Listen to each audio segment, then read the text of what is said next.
Apex Express, Asian Pacific Expression.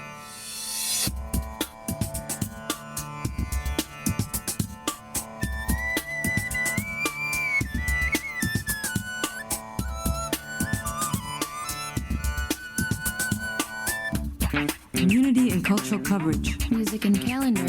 New visions and voices. Coming to you with an Asian Pacific Islander point of view. It's time to get on board the Apex Express.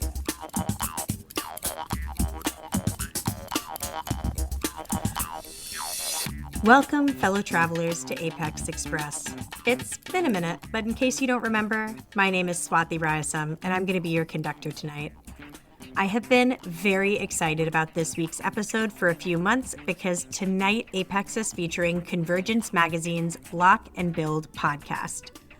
Block and Build is creating a roadmap for the movement that's working to block the impacts of rising authoritarianism while building the strength and resilience of the broad front that we need to win. And both the team at Convergence and the guests for tonight's show are close comrades and friends of Apex. On this episode, Cayden, podcast host and editor-in-chief of Convergence, is joined by Samir, Shrestha and Sharmin, Hossain, two US-based organizers from the South Asian diaspora, Nepal and Bangladesh, respectively. Sharmin and Samir will talk about the history and continued struggles of the international Gen Z uprisings, which have only really made a blip in Western media coverage.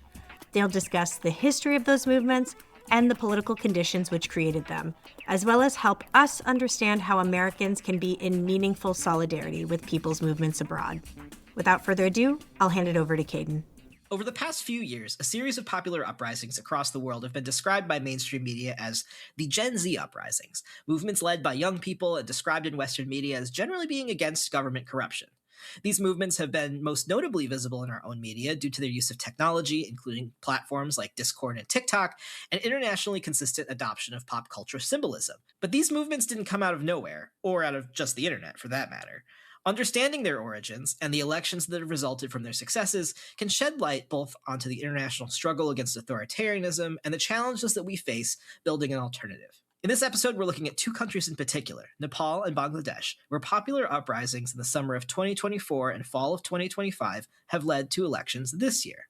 I was recently joined by two US-based organizers, Sharmin Hossain and Samir Shrestha, whose work as part of the South Asian diaspora has rooted them in movement work here in the US while maintaining relationships and solidarity abroad. Sharmin Hossain is a Bangladeshi Muslim organizer from Queens, New York, who's currently the organizing director for 18 Million Rising. Sharmin, thanks so much for joining us today. Thank you for having me. I love Convergence. Thank you. And Samir Shrestha belongs to the indigenous Newari tribe of Nepal, where he was born. He spent the past 18 years involved in movement work here in the US. And Samir, it's really good to see you this morning. It's really good to see you too, Cayden. Well, to start us off, let's try and set some context. Sharmin, I'm wondering if you could give us kind of a quick gloss of the 2024 uprisings in Bangladesh, where Prime Minister Sheikh Hasina and her party were ousted from power. What are the sort of themes of the protests and then the way that the state responded, and where are we kind of now? Yeah, absolutely.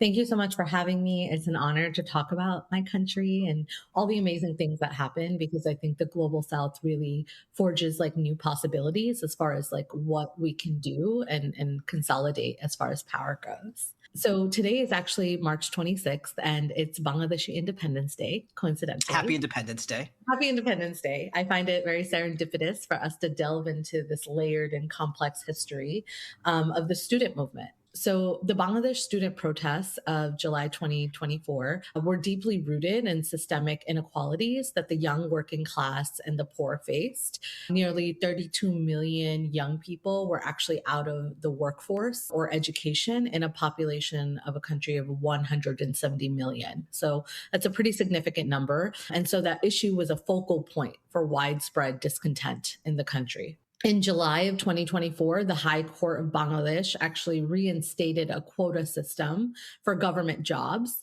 after an appeal was made when the then ruling Hasina government abolished the quota system because in 2018, she faced a lot of pressure from student protesters.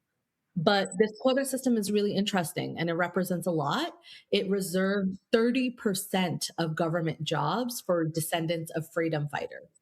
And in Bangladeshi history, that's a very complex and layered identity. Millions of our ancestors actually fought in the Liberation War against the US-backed Pakistani military. And the Bangladeshi Liberation War and the genocide in Bangladesh actually resulted in the death of over 3 million people who sacrificed for the birth of our nation. And so for the Hasina government, the quota system was actually what she used to appoint a lot of her loyalists and her supporters to high levels of government, the military, and it basically created the political ecosystem for the Awami League, her party, to maintain dominance. And the Awami League actually was the party that once led the liberation struggle.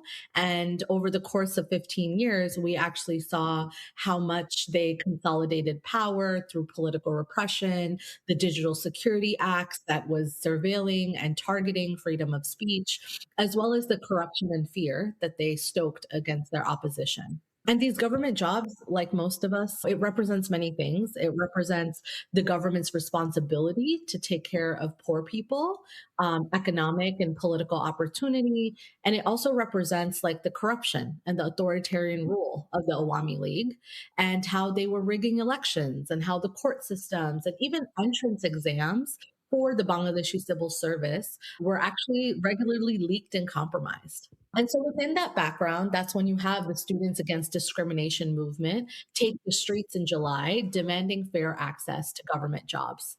And things actually got violent really fast. Within 7 days, nearly 174 people were murdered and thousands were injured. There was an indefinite curfew, social media blackouts, and then a military occupation with shoot on sight orders.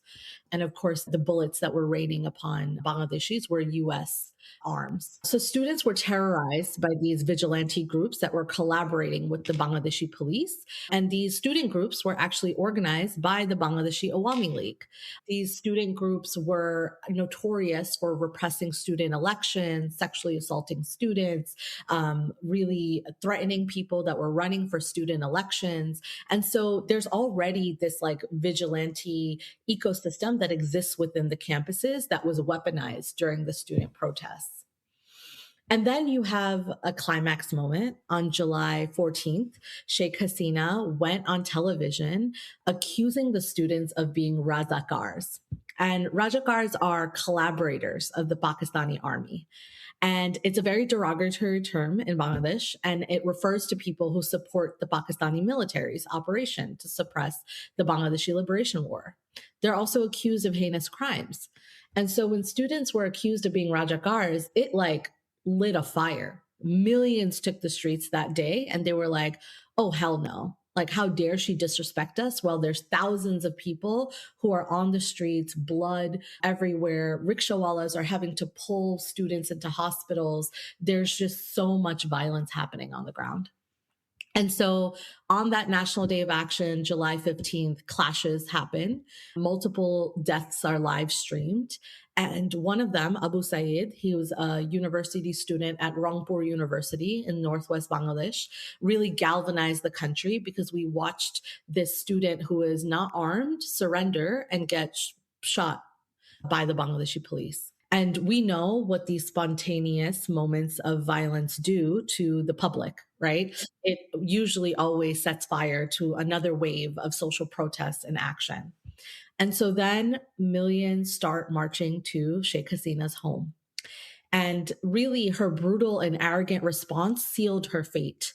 And the protesters, and at this point, this is a populist movement, millions of people that are rickshawalas, working class people, students, teachers are taking the streets, marching towards her house, and they demand her resignation.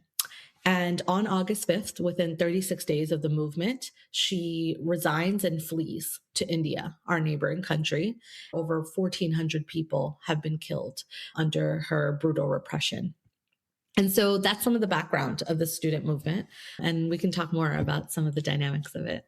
Yeah, that's super helpful. And I think reflecting on the ways in which also the sort of like escalation on the part of the government is, I think, a really important story here for sure. Samir, I'll also now turn it to you. What should our listeners know about last fall's uprisings in Nepal, which also ousted the sitting government of KP Oli and his party, and how they led to elections earlier this month in March of this year? Thanks, Cayden, and happy Independence Day to you, Sharmin.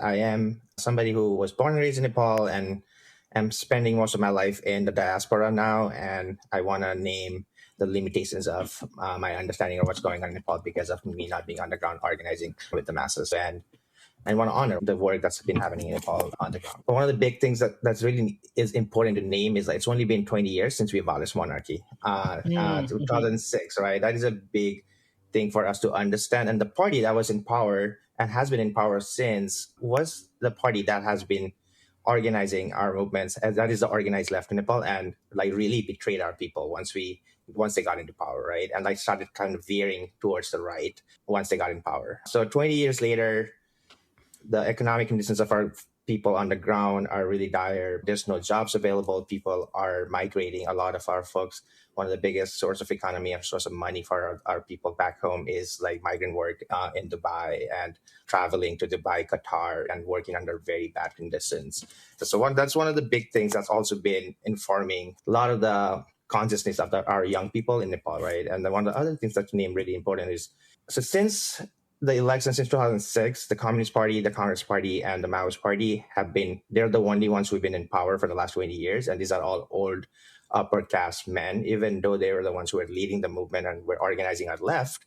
But these were the representation, and the leaders in these parties were all upper caste Arya people, which is the dominant caste in Nepal, right? And that's a really important layer to name. And that really informed, I mean, a lot of the ways they showed up after we won.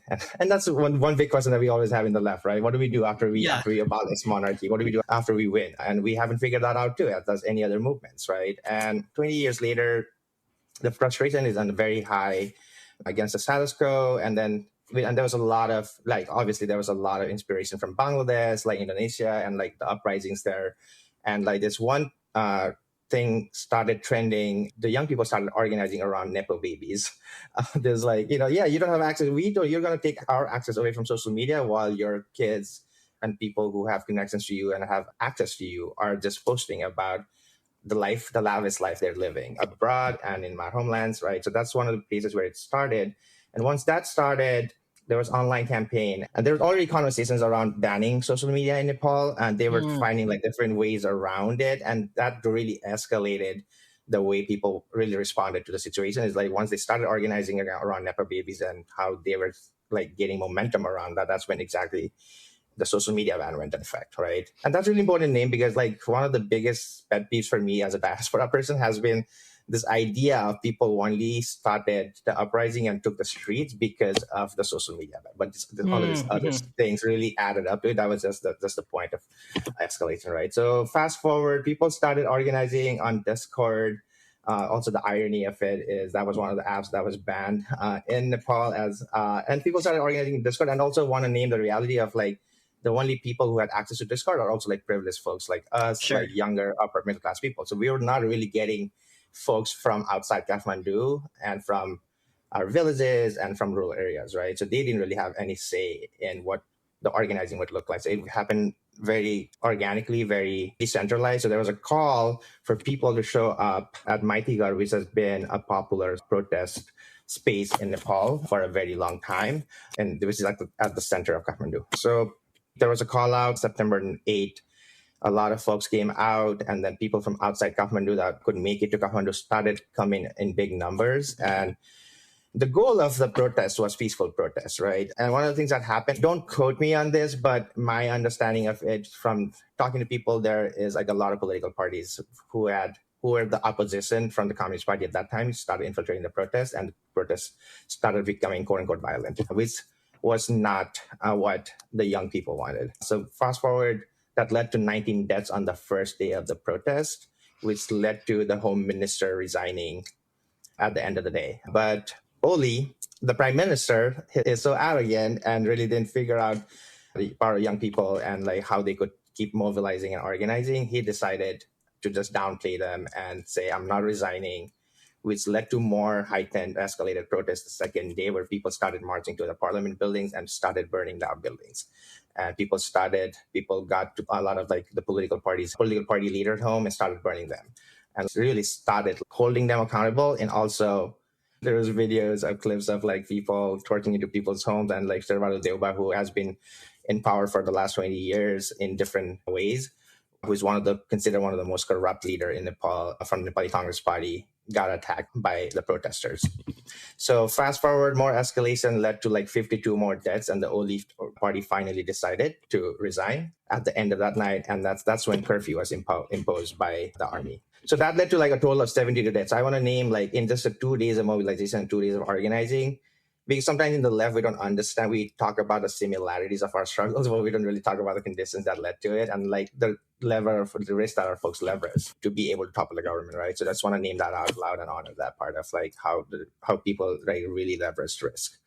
And then fast forward, people started organizing. The conversations kept going on Discord, and then there was like a town hall style meetings happening on Discord where like I think 70 to 8,000 people were on it. And also I still want to name again the people who didn't have access to the internet and phones were not able to participate in that. And decided Susila Karki, who was a chief justice 10 years ago, a woman who also joined protesters during the first day of them mobilizing in the streets, they voted to hold her as the interim prime minister for now. And there was also one other layer is like a lot of people wanted Balansa, who is our prime minister now, but constitutionally, if he was part of the interim government, he wouldn't be able to run for prime minister. So that was like a strategic decision that he made and the movement made around not electing him as part of the interim government. So one of the big responsibilities of the interim government was to hold elections in 6 months, which honestly, I was not very... That's hugely ambitious. It's hugely ambitious, right? And also the reality is it happened. And also there are questions around, were we able to hold elections in a way where everybody had access to it, right? And that is a big question that I'm still asking, I'm still sitting with. But there were like record numbers that showed up to the polls, but we haven't really, we still really don't have answers around what accessibility looked like for people to show up to the polls. And fast forward now, the Rashtra Swatantra Party was emerged at a very popular party in 2022, won with majority. And we just sworn in our new prime minister, Balansa, yesterday, that we can talk about more later. Well, thank you for both of you for summing up pretty long, complex histories fairly quickly for us. I've been thinking about the way that like Western media largely reports on these kinds of uprisings as if they come out of nowhere. And like we know as movement people that rarely, if ever, like do they truly come out of nowhere. So like, yeah, I want to dig into what the longer arc of these stories really is. And I really want to talk about, I guess, like the specific texture in both Bangladesh and Nepal about how these protest movements position themselves against the government, against like other social forces, and like how kind of like other social phenomena acted on and shaped these movements as well. I love that question because it allows us to see like also the rich history of our like respective areas and how much like young people have always been at the forefront of so many revolutionary struggles. And we often, post social media era, like to make generalizations that this never existed before. But actually, in Bangladesh, students are the most incredibly organized force that has shaped much of our history since 1947, the 1969 uprisings against Ayub Khan, the 1971 Liberation War, and then the 1987 protests against the military dictator Ershad.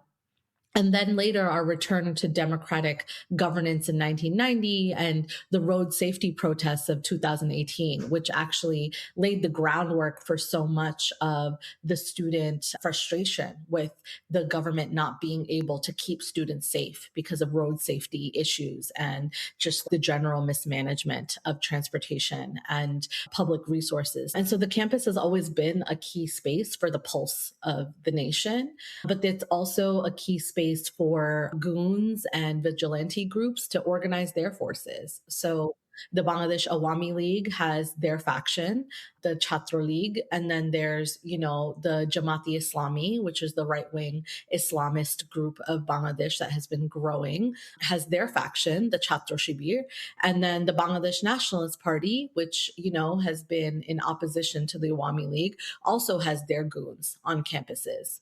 And so one of the major trends you'll see during these moments is how these factions are actually weaponized to make sure that the violent state apparatus is deployed within public spaces. And, you asked about like missteps and some of the things that political formations might forget to plan for or think about. And, one of the things that I'm sure Samir can relate a bit is like a lot of these student organizations, Students Against Discrimination, there was a group of men who claimed leadership of the student movement and formed a party, the National Citizens Party. And you notice quickly the contradictions of their formation. All the women leaders were either asked to leave or they left because of what an undemocratic, unfeminist space it was. And then you noticed quickly that the National Citizen Party started allying itself with the right-wing forces to gain a populist base. And that to me is one of the biggest contradictions of what do leftists do when we gain power. And also like the sober conversation is, are these leaders leftists? Or were they ever? Or did we project our leftist dreams onto them? And I think one of the things that we've been doing for many generations, and I think Vincent Bevan's work really synopsizes this well in looking at the last decade of popular uprisings, is that we've been doing politics without ideology, right? That these political formations actually don't have a coherent theory of change when they're contesting for power. And so you notice quickly the National Citizens Party was very reactionary and it was very anti-fascist by their vernacular. But what anti-fascism meant was that we hate the Awami League. We're going to ban the Awami League and the Awami League is no longer going to exist. And then we're going to fight for Sheikh Hasina to be hanged. Right. And so that became their populist slogan. And so, there is no left force in Bangladesh. And that's something that we have to name. That for sure, there are garment workers that are organizing a party. There's a communist league that does not actually grow in their base. And that is why coming out of the July uprisings, you notice this leadership actually turned center right really fast because they didn't have a vision that was rooted in economic and political struggles of the working class students who made up majority of the base of people that were on the streets. And, it was surprising, Cayden. I'll just say, like, after the NCP was getting ready for elections that just happened this past February, they joined a coalition with the largest Islamist force of Bangladesh. And this is such a misstep, right? To join forces, your enemy of your enemy is not your friend, right? Like where, when has that gotten us anywhere? Yeah. It falls into the traps of organizing without a clear, coherent ideology. And then the post-uprising impact is weakened. And so a lot of that groundwork of like theoretical work, we actually have to do that to be able to be ready for fights that take power in the way that feel restorative and generative instead of what we're seeing now, which is a populist right-wing growth in Bangladesh. It feels like such an important lesson that we need to learn, unfortunately, over and over again. And I feel like this theme of the enemy of my enemy is sometimes still my enemy has been coming up on this show a lot lately. That like, we see it happening in our movement politics here too, especially in this sort of moment of authoritarian retrenchment in our own government. That like there are challenges around that, and there's like ways that I think, it makes sense that it feels good in the moment to be like, there's more of us than there are of them, but it's like, well, who are us?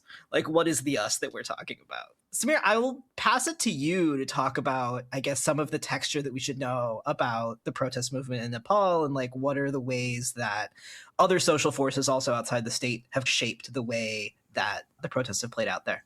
I was listening to Sharmin and I was like, oh, there's so many similarities. Like, a lot of the political forces that led our movements. And also like talking about KPOD, there's so many similarities of like how they were the face of the movement.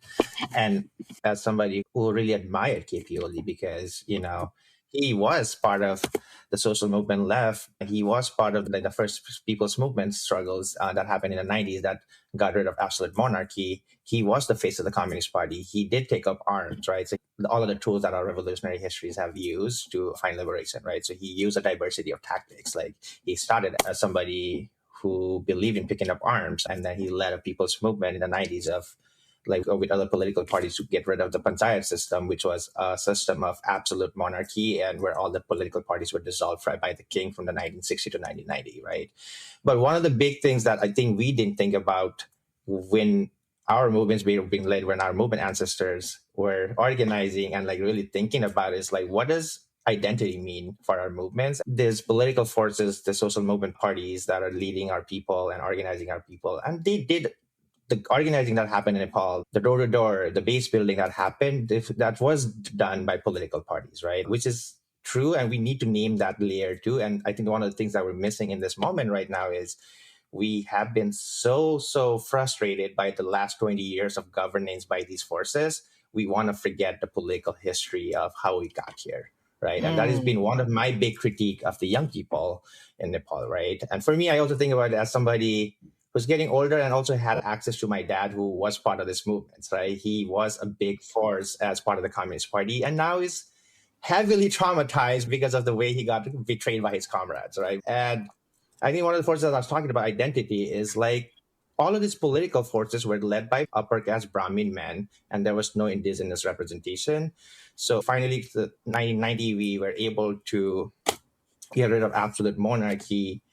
By 96, we still don't have full democracy in Nepal. So, the Maoists decided to wage a civil war where they really organized the masses and really created conditions for the monarchy to bow down, right? And the Maoist party came out of the forest and like built a coalition with the Communist Party and the Congress Party to take the streets again. In 2006, we finally were able to get rid of monarchy. But 2006 to 2014 was a struggle to like really draft a new constitution for us, where we made some progress and where we also did some things where it took us back around like women's rights, right? And so there was a big feminist movement that really created like organizing conditions of 2026 in so many ways, right?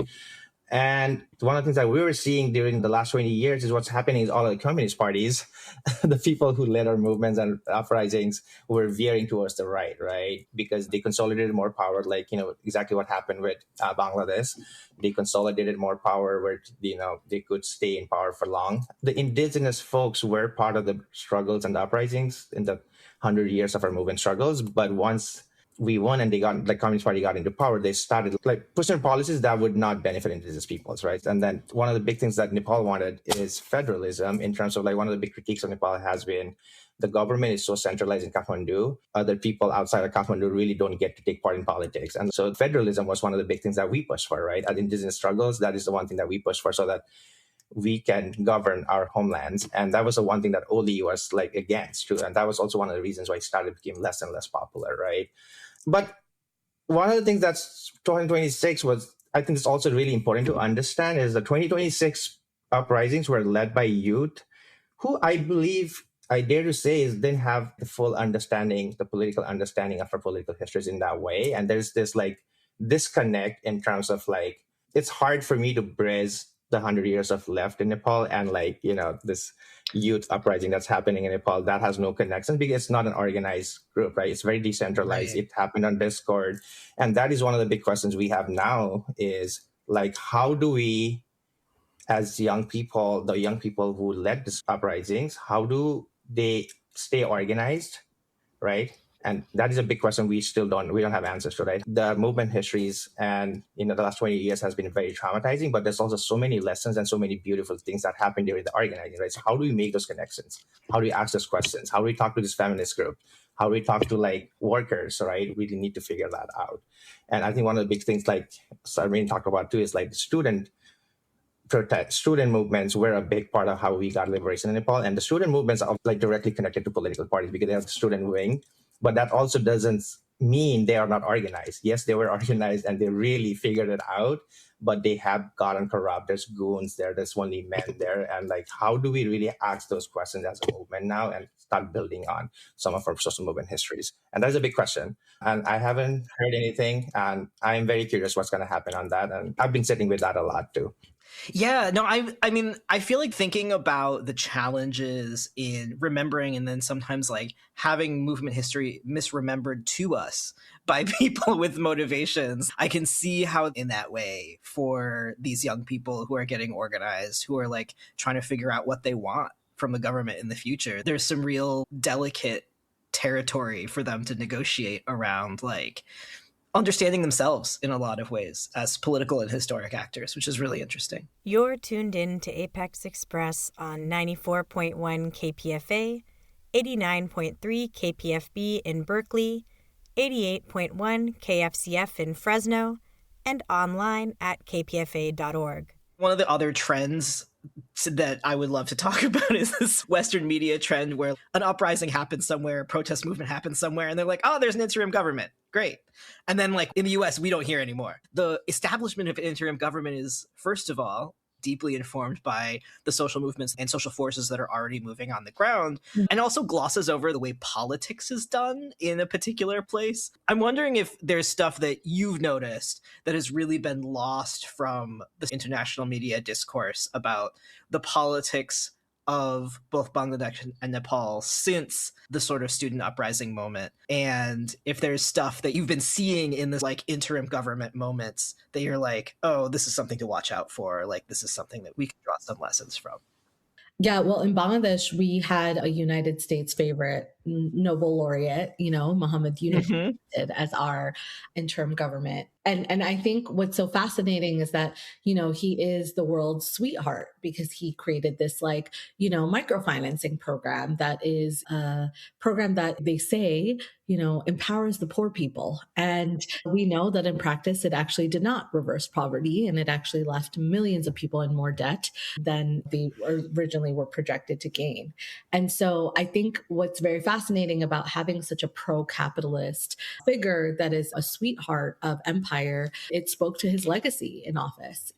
During his time, he also signed one of the most devastating US Bangladesh trade agreements with China, which actually further isolates China from the Bangladeshi trade market and forces Bangladesh to do all of our trade deals with the US. And it's a non-binding agreement. And so it is deeply unlawful and also devastating to the economy of this area of Southeast Asia that actually needs China as an ally, as a country that has contributed a lot to the development of our transportation systems. And so for us, it's also about how much of this interim government was, representing the interests of the global elite and what he was willing to do to be able to squash revolutionary energy within the country. The Women's Commission was one of the most powerful consolidation of feminist leaders under the interim government that were looking to reform land laws for women. And similar to what Samir was saying, right? Women's rights just are the first thing that these governments throw under the bus. And that Women's Commission report that was looking to really examine land laws and inheritance laws and the rights of women economically, actually triggered one of the largest anti-feminist rallies in the country's history, where millions of Jamaat-e-Islami men and their supporters took the streets in protest of women having rights. And that was something you did not see the Western media touch. Even though the Western media was so excited for this revolution, right? On the ground too, you have those people that are like, this is a CIA-backed uprising, right? And then on the ground, you see oh yeah, people actually don't want to touch the complexities of this country because it is layered within religious nationalisms, ethnic nationalisms, and caste. And so in my experience, I would just say that people know very little of the political forces within this greater West Asian political landscape and how it connects to US imperialism here and abroad. Pakistan was once the CIA's closest ally in the Cold War, and they continue to be during the war on terror right now. right? The Mhm. United States provided Pakistan with military, diplomatic, and economic support because a pro US military dictatorship in this region that was a staunch anti communist ally created a buffer between the access of the USSR, China. Hmm. And then I'll say at the same time, on the ground, there were dozens of reports of mobs that were attacking temples and Hindu leaders. Hindus are a minority in Bangladesh that have been historically marginalized. And these contradictions were getting highlighted, right? Because that violence was eerily similar, right? The partition of South Asia exposed Yeah. Hindu Muslim communalism, and there were tensions and divides that fell across class lines. And for Western and hegemonic media outlets, this looked like, oh, the Muslims are attacking the Hindus again. And so Right. for me, like the being able to reckon Islamophobia, communal violence, identity and class politics, but also the way nationalism operates in South Asia, it's a tricky dance. And I've been learning how to really convey this complex history because the country's like beautiful history of like using guerrilla warfare to defeat US backed forces in the region, it also represents something different from its neighbors, India and Pakistan. Mhm. And within that, you know, we have Bangladesh joining the PLO in Lebanon to fight on behalf of Palestinian liberation. We have the fact that the country's actually inception was based on a socialist vision, right?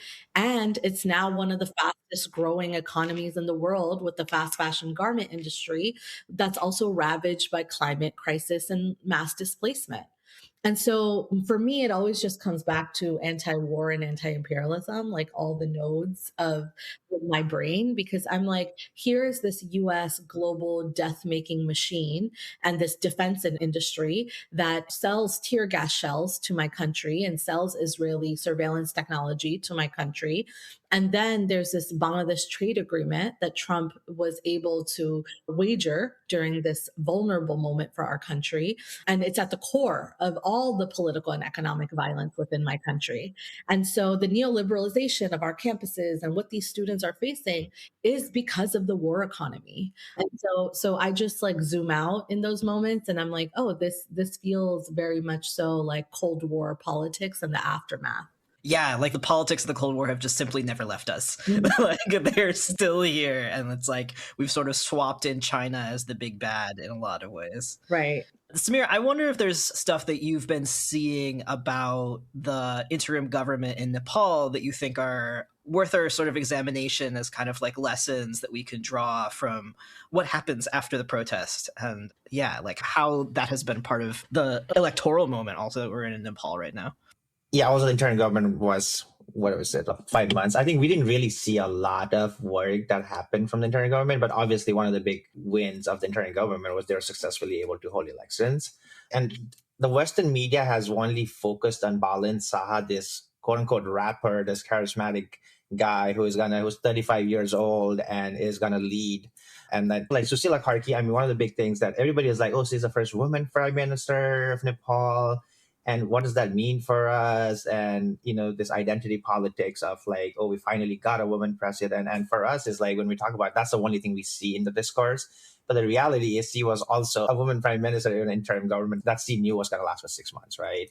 And also one of the things that a lot of people don't think about and realize is like the youth really didn't know who she was. And I think that's one of the big things that Sharmin talked about too. Is like, how do our youth have the consciousness, and do we have a social movement left that's actually supporting them to really understand the conditions of our people and who we're electing and like how we're organizing and what that means for us, right? But one of the big popularities about her was like she was not a career jurist. So she was a lawyer that was appointed to the Supreme Court in 2009 by the Judicial Council, and she had this reputation of pushing back against some of the political parties and some of the establishments at that time.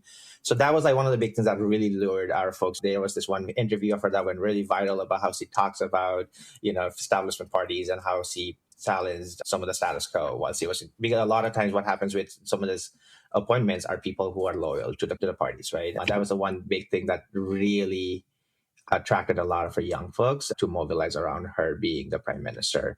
And it's just like a lot of unknowns around. Like we still don't know, because with the older parties, it was very clear to us that the Communist Party was like more loyal to China, right? And the Congress Party was more loyal to India. And then one of the things a lot that we don't see in the discourse, even in left spaces, right? Even in like media spaces, is more than US imperialism. India and China is also waging some form of imperialism in our homelands, right? And that we don't want to name that layer because in the US, as us being in the belly of the beast, our only responsibility is to fight US imperialism. And that for me, as somebody from the global South, I understand that how that impacts our movement and how that is dangerous and harmful to our people back in our homeland, because China and India are bullying Nepal in a lot of different ways politically, right? Because nothing happens in Nepal without the consent of India and China, right? And India obviously has more power, and they're like fighting over that power in Nepal right now. And the other thing that I wanted to name is I was hoping KP Oli during our interim prime ministership, during that interim government, would be held accountable, which didn't happen. And we're not talking about that, right? And also, he had a lot of limitations, and we still are figuring out what kind of powers he held, right? But the hope was for me was like that he would hold the people who were responsible for our people's deaths accountable during the 6 months he was there, which really didn't happen and really moved. And that's one of the things that hasn't been talked about. And I think that was a big political opportunity for her to do some of that work to push KP Oli out of power, because he, after doing all of this, was still able to contest the elections and lost really badly. But one of the things for me, the inspiration was like how Sheikh Hasina was pushed out of the country, right? Like that was one of the hopes and dreams, and that didn't really happen during this interim government. That's interesting that there's like a possibility that he might be back. Well, I want to turn a little bit to thinking about this history that's been unfolding and like what it is like to be observing, talking to comrades and loved ones as an organizer who's based here in the US as part of your diasporic community. One of the things I think a lot about is like when we talk about solidarity with people's movements internationally in the US, sometimes we forget that like people from those diasporas are our comrades. They are here. And that we have a lot to like learn from them. What has it been like watching the sort of like social movements in Bangladesh and Nepal respectively, and what has it been like to have that consciousness as an organizer here in the US dealing with all of the political stuff that we've been dealing with here? I love that you asked that question, Cayden. And also like, yes, I just want to start with like this layer of like, oh yes, we have comrades here who are from these diasporic communities who actually can inform us in this. And to add another layer to that, even with my, my history of being born and raised in Nepal and like being connected to our movements there and like living here for the last 20 years now, right? That also creates another layer where I don't have access to everything. And that also creates a layer of like that I don't have to know everything, right? And I wish our Western left understood that layer sometimes, because in our movements, I'm going to go be a little shit about our movements here, because one of the things that happens is like the romanticization of what's going on in our homelands without understanding. And this idea of like we have to know the answers to everything. It's okay to not have answers. I think that's a big thing that I reflect on a lot as somebody here, right? And also the reality is I have access to my father, who is for me the only revolutionary that I know who was part of like social movements and who like really spent his whole life to the movement and is now still doing things after being betrayed by his party, right? So I think that's one of the big things. I think it's okay to know that. I think the second thing for me as somebody in the diaspora, it's my role in the diaspora. It's also what is my role in the diaspora to inform my comrades. If you're an upper caste person, it is your responsibility to name that in the movement spaces that you hold and name that layer and inform people about that layer. I think about that a lot, and I sit with that and reflect on that a lot, and that really informs the way I show up as somebody in the diaspora. And my responsibility, one of the things that we saw when all of this was happening, the movements, the social movement left was so fast, got into this train of like, it's a color revolution, as if our peoples don't have the capacity to organize. Yes, there was infiltrations. Yes, India was involved, but yes, there was also an uprising where 70 people died, right? So just bringing it down to like, it's not really being complex and like being nuanced about that. And that really is harmful to our people back home, right? Because when we're doing that, we're taking away like access from our people in terms of like how they are doing things. And also like really, I think, invalidating the fact that the governments that was being oppressing against the uprisings are oppressive. So that just like invisibilizes what the state is doing, right? Because it is a color revolution. It is not led by the people. There was even things like they said, like, oh, there were signs in English. Like, can you just think about, the Orientalist, Orientalist way that you're thinking, even as somebody who considers yourself a social movement left. So that's, I think, that for me, that is a big responsibility. And that is where I can also make an impact as somebody in the diaspora. Because I am not on the ground. That is the reality of it. And knowing where I can make impact and how I can make impact, and knowing very clearly that I don't have all the answers, and I'm an outsider in some way. I go back home every time I go home for a couple of months. The way I show up in these movement spaces is I'm here to listen, and I'm an outsider, and I'm trying to figure out how I can support you, right? And that is for me a role as a diasporic person, and I'm very clear on that. And I think it's also because I have access to my dad who grounds me in that, and it's like, Samir, you don't live here anymore.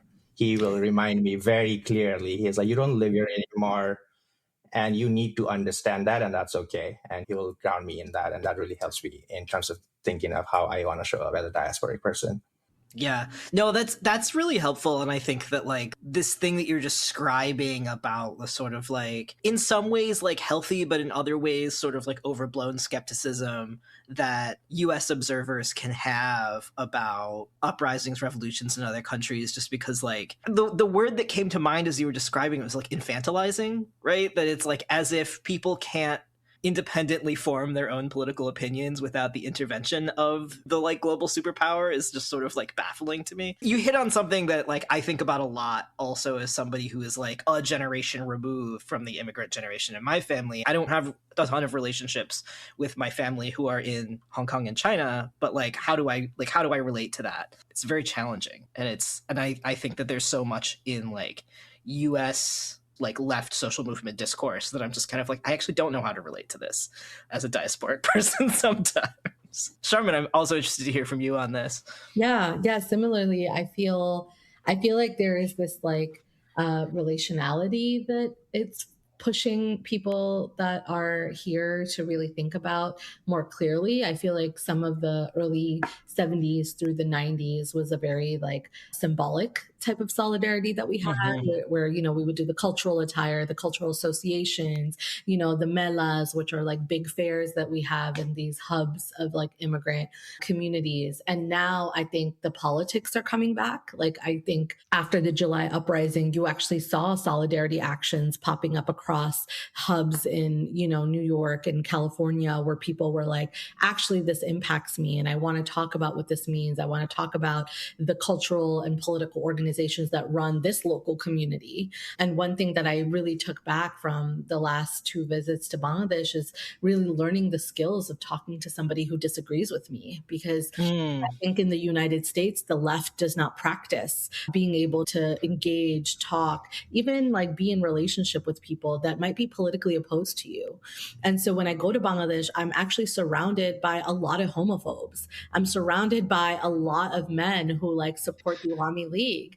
And I've had to kind of like sit in this in between of being like, oh yeah, like I actually have to learn how to debate better. I have to learn how to like, you know, be that person that's like holding humanity, but also holding the critical left analysis that I believed in to be right because I know I'm right. Right. And I know that like this is a hill that's worth dying on.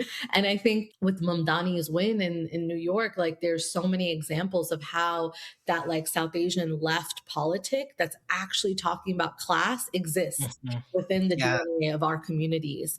And, you know, especially for, you know, Samir and I are like the minority South Asians. So we're not the Indian upper caste. And so for us, we're like, this has always been the reality of our people. They are working class organizers. They're people who know how to talk about the intricacies of domestic labor, about the unorganized labor forces, about the people that are left out of the political agenda of our government.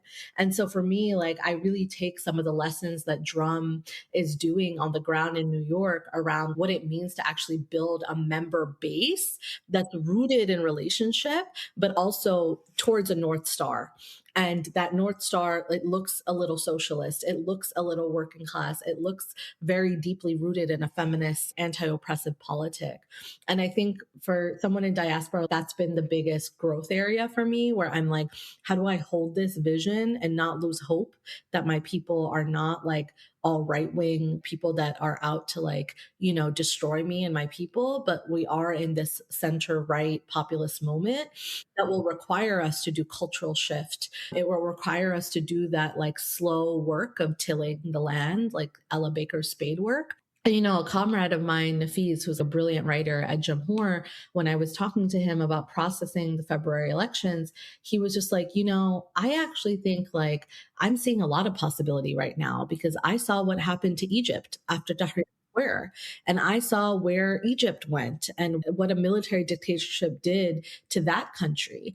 And he was like, and Bangladesh, that's not what happened to us. And he was like, and this is important for us to really reckon with how, not to say like, oh, it could be so much more worse, but it could be so much more worse. And we have to work within these like terrains in a way that's like really reckoning with why are people wanting to find comfort in these right-wing religious social groups, because they are the only organized groups of people that are providing shelter and food. And so unless the left fills that gap, we are going to see right-wing populism. And we've seen it within white supremacy here, but it translates to every global South country, from Brazil to, obviously South Asia. And so, yeah, I'm trying to be more like relative in that way, where I'm like, actually a lot more relative than we think we are.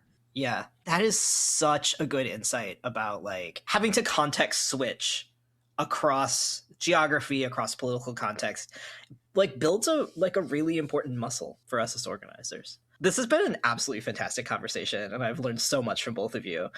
My one sort of like, well, I have two outgoing questions, and they're sort of related to one another. One is thinking about like, as a monolingual English speaker, and as somebody who's like in the US, I think one of the things that I've often felt a challenge around is like, where do I look to for news, for updates, and for analysis about what's going on in the global South, especially for places where I have no cultural or language connection. And like when you're assessing news and information that's coming out about movement politics, what do you consider? What do you think about? What are the questions you ask yourself when you're like seeing headlines kind of day to day that you think would be useful for other folks to start thinking about? Yeah.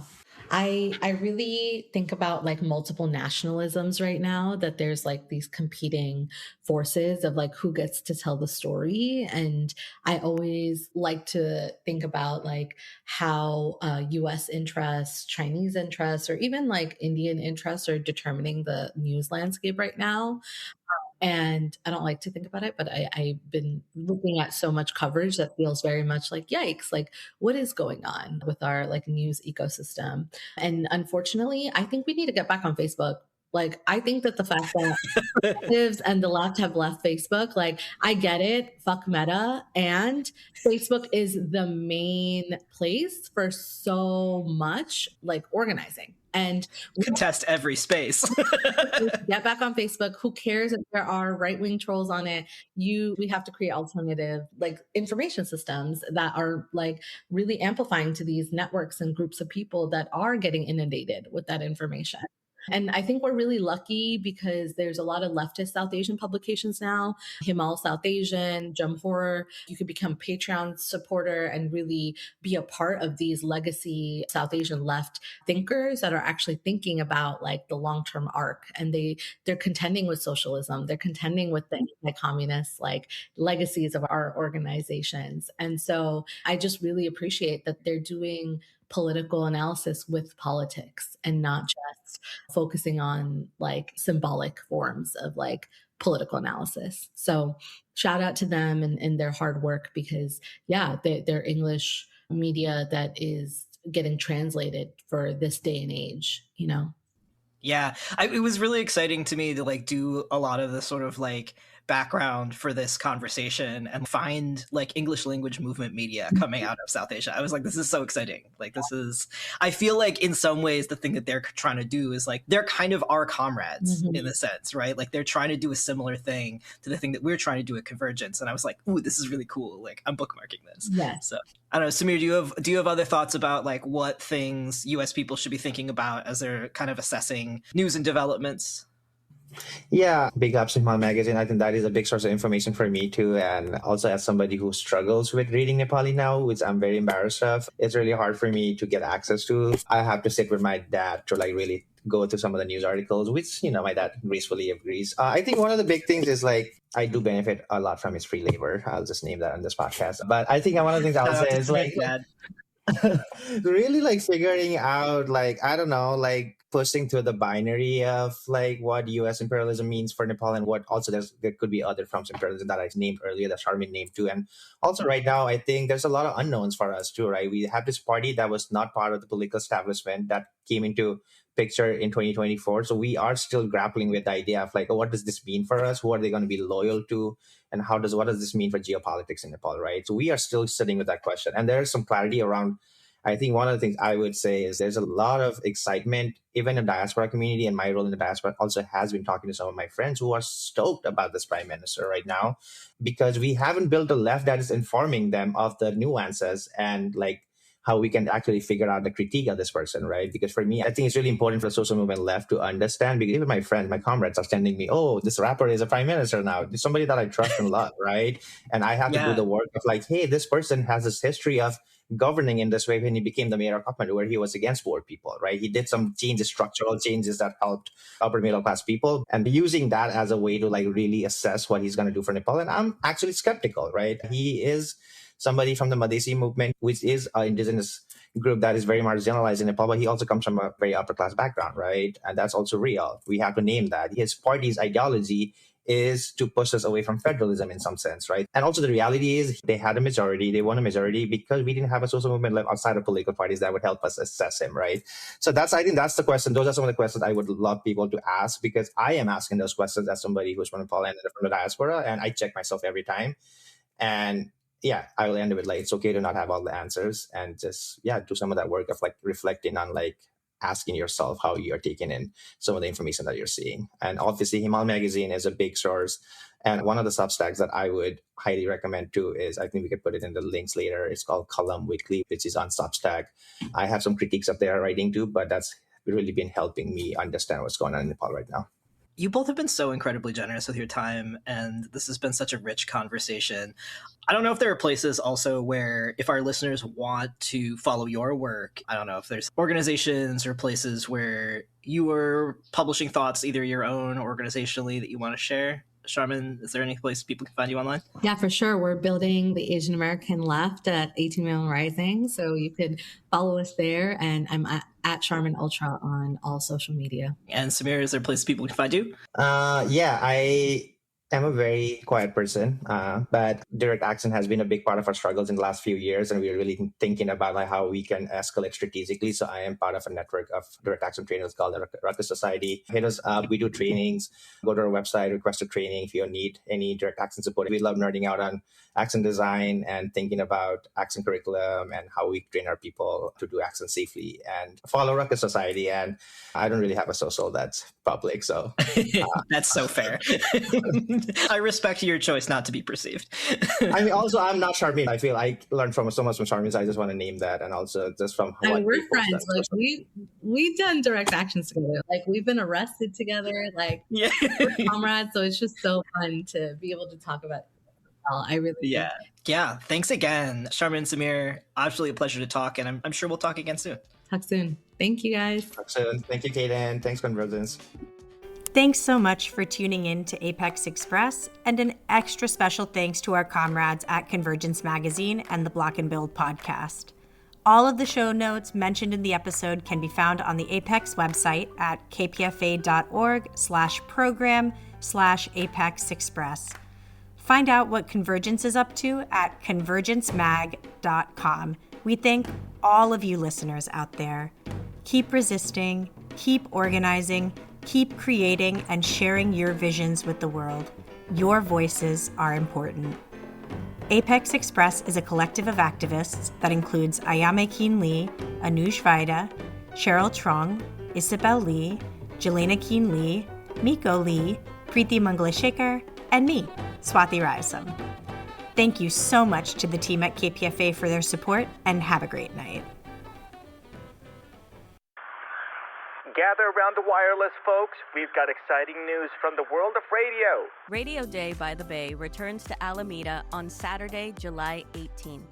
Presented by the California Historical Radio Society, the event features live music, DJs, radio theater, vintage auctions, food, family activities, and free tours of the Radio Central Museum. The day celebrates the history, culture, and continuing impact of radio in the Bay Area and beyond. KPFA will be present, connecting with listeners and community members at the event. Radio Day by the Bay takes place at Radio Central in Alameda and is wheelchair accessible. Additional information is available at chrsradio.org/Radio Day. Broadcasting from the past, present, and future of radio. We'll see you there.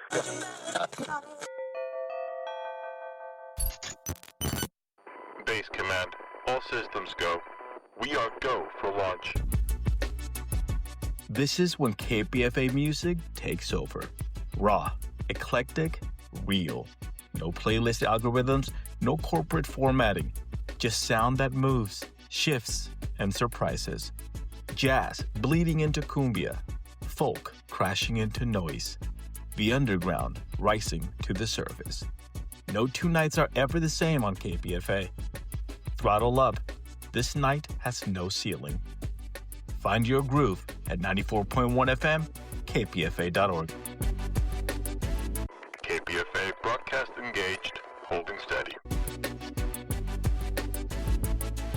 This is 94.1 KPFA and 89.3 KPFB in Berkeley, 88.1 KFCF in Fresno, everywhere at kpfa.org.